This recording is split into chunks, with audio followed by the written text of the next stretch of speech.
True Scary Creepy Dog Horror Stories, YouTube, English. In the darkest depths of the night, a chilling experience unfolded before me, like a nightmare that defied all logic. This was undoubtedly one of the most heart-stopping moments I had ever lived through. The memory claws at my mind, a relentless specter of fear.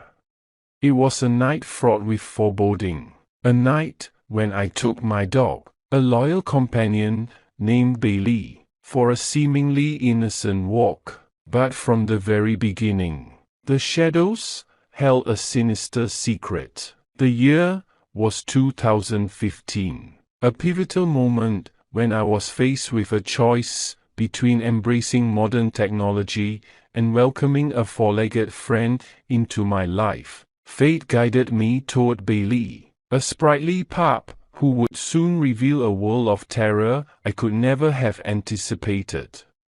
The world outside seemed ordinary, the sun's remnants casting long shadows as I embarked on what should have been an uneventful stroll. Yet, as the minutes stretched into an eerie twilight, Bailey's behavior took an unsettling turn. His once familiar actions turned peculiar, as though he sensed an otherworldly presence that my senses failed to perceive. The tale turns back to the heart of that fateful year, where my innocent decision to take Bailey for walks on the outskirts of a nearby farm would unleash a nightmare. An old family friend owned the farm, a place I had secretly visited for years. Familiarity had bred complacency within me, a foolish feeling of safety in the embrace of those shadowy woods. A sunny afternoon soon transformed into a sinister tapestry of events. The skies, though clear, carried a sinister weight. Bailey, my curious companion, darted into the underbrush with an urgency that unsettled me. My calls fell on deaf ears, as if he was drawn by a siren's call that only he could hear. Then, an otherworldly voice pierced the stillness, the kind that turns your blood to ice. The voice spoke my dog's name as if the speaker knew him intimately, as if he was no stranger to my faithful companion. Panic, like a vice, gripped my heart as I stood paralyzed, struggling to fathom this intrusion into my reality. The voice emerged from the dense woodland, a place I had traversed countless times without trepidation. Yet now, it seemed to harbor secrets darker than the very shadows that shrouded it. The man's excitement-laden tone, as he called my dog's name, seeped into my core, a disconcerting melody of dread. Bailey, the innocent soul that he was, remained unfazed by this ominous stranger's call. Oblivious to the sinister presence, he continued exploring the detritus of the wilderness, a living contradiction to the danger that lurked nearby. My mind raced as I stood, a vulnerable figure torn between a choice no one should ever have to make. The direness of my situation unfolded like a nightmare's tableau. I was but a fragile figure, a mere 18-year-old girl with no combat experience to speak of. My past endeavors in Taekwondo now seemed laughable, unable to shield me from the impending peril. No phone was in my possession, no lifeline to call upon in this dire hour. The man's trajectory brought him closer to me, closing the gap between predator and prey. My thoughts raced through the possibilities, each more horrifying than the last. Should I flee to the nearby farm, banking on the familiarity of the farmer's name to shield me? Or should I sprint back home, clutching my dog as a talisman against this insidious interloper?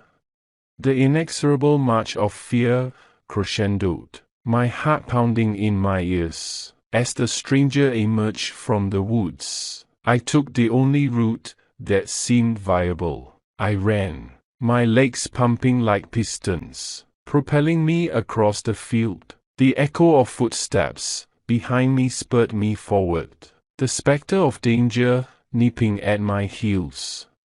Home, a sanctuary I had often taken for granted, was now my only salvation. Leaping over fences, clutching Bailey like a lifeline, I raced toward the safety of my haven. Adrenaline surged through my veins, igniting a primal instinct for survival. Behind me, the footsteps grew fainter, replaced by a cacophony of my own ragged breaths. Safe within the walls of my home, I recounted the harrowing tale to my mother, desperation and disbelief clinging to every word. Her dismissal, a fragile attempt to shield herself from the horror, left me alone with my traumas. Weeks later, the confrontation with the mysterious interlopers took an even more chilling turn. Gathered at my uncle's house, my encounter was recounted to the farmer who owned the land where this nightmare had unfolded. His reaction held the weight of realization, as if he had been blind to the darkness that clung to his property. His inquiry, pinpointing the exact location of my ordeal, signaled a shift in his understanding of recent events. Together with my uncle, we embarked on a grim pilgrimage to the site of my encounter. What we discovered twisted the knife of fear deeper into my psyche. A ravaged campsite lay before us, a silent testament to the malevolence that had invaded this seemingly serene corner of the world. The tent, collapsed and forlorn, held secrets dared not fathom. Empty gas canisters littered the ground, echoes of a presence now long gone. The scent of fear lingered, a ghostly reminder of the confrontation that had unfolded on this very spot. Our efforts to unravel the mystery culminated in a police report, a testament to a nightmarish encounter that had left me forever changed. Haunted by the specter of that encounter, I resolved never to venture into the world without a lifeline again. My newfound phone, an emblem of modernity, became an anchor of security. That terrifying Tuesday marked a point of no return, etching fear into the fabric of my reality, a specter that would forever cast its shadow over my existence.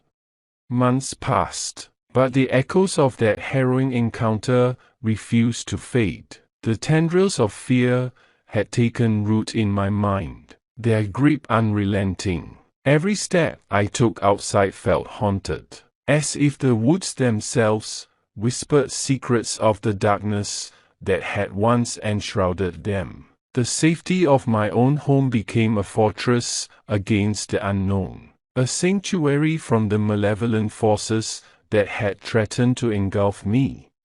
Night after night, sleep became elusive. My dreams were plagued by visions of shadowy figures, twisted trees, and the haunting resonance of that stranger's voice calling out my dog's name. The tendrils of terror had woven themselves into the very fabric of my being, casting long shadows even in the brightest corners of my life. The sunsets, once breathtakingly beautiful, now painted the sky with a touch of dread. The woods, once a realm of exploration and innocence, now seemed to harbor secrets darker than the night itself. And Bailey, my loyal companion, bore witness to my transformation. His eyes held a knowing gaze, as if he, too, had glimpsed the abyss that had opened before us. Every rustle of leaves, every creak of a branch, set my heart racing. The very wind seemed to carry whispers of that man's voice, a haunting melody that refused to fade. Each walk with Bailey became a journey into the unknown, a dance between my dog's boundless enthusiasm and my own vigilance. As the seasons changed, so did my perspective. The once vivid hues of autumn seemed muted, replaced by a world drenched in shades of grey. The barrier between reality and nightmare had been breached, and I stood perpetually on its precipice. The mundane became tinged with the macabre, a constant reminder that darkness could emerge from even the most innocuous corners. Despite my efforts to move on, the scars remained. The presence of a smartphone, once a symbol of safety, had become a bittersweet reminder of a night that defied reason. The device was a lifeline, yes, but it also served as a conduit for the memories that haunted me. Its screen bore the weight of my torment, a mirror into a reality forever altered. Time moved forward, as it always does, and life carried on. But the encounter had left an indelible mark on my soul, a brand of fear that time could not erase. Every sunny afternoon, every rustle of leaves, and every stranger's voice carried with them the potential for terror. In the midst of my struggle to find normalcy, the unlikeliest of heroes emerged, my two huskies, those very dogs whose silence had once sent chills down my spine, became the guardians of my fragile peace. Their presence, their barks and howls, were a constant reassurance that the darkness had not fully claimed me. As the years wore on, I learned to coexist with the trauma. The echoes of that encounter had dulled, if only slightly. The world regained some semblance of color, and the laughter of friends and the embrace of loved ones brought me moments of respite. Still, there were nights when sleep remained elusive, and the memory of that Tuesday loomed large. Ultimately, the encounter had become a part of me, a story woven into the tapestry of my life. It had stripped away my naivety, replaced it with a wary gaze toward the unknown. The woods that had once been a playground became a haunted realm, a place where fear had taken root. And yet, I found strength in the darkness. I found solace in the unwavering loyalty of my canine companions, in the resilience that had carried me through that ordeal. I learned that even in the face of unspeakable terror, there exists a flicker of light, a spark of courage that can guide us through the shadows. So, I walked forward, carrying the weight of that experience with me. The encounter had robbed me of my innocence, but it had also gifted me with a profound understanding of the fragility of life. The world had become a place of contradictions, where beauty and horror coexisted in an intricate dance.